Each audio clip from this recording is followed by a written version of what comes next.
You make them have a very comfortable situation, and they tend to become complacent, and they stagnate. All right, so can you talk through the whole saga of the Trump's tariffs that's still going on, especially tariffs on China, from your perspective as an economist? To what degree was it justified? To what degree was it effective? To what degree is it bad policy for U.S., for the West, for the world, also for China? China has been preparing for this for the last 5 years, and for the return of Trump, and for and for Trump's uh, maniac trade policies.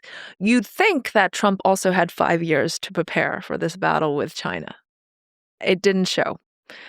Um, you can say that the Chinese, at least this time around, have played their hand pretty well when dealing with Trump's tariff threats and the trade war.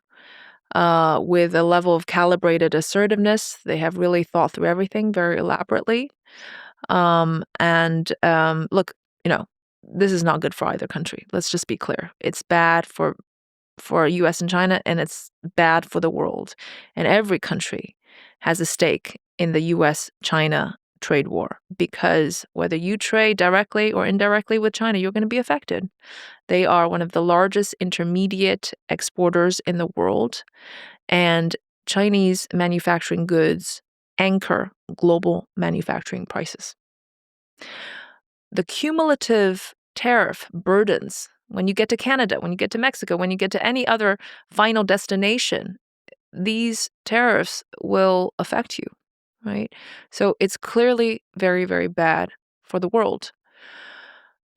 China's core principles, and I think that this is not well understood from the rest of the world towards the US, and something that they have kept up is equivalence, reciprocity, and realism.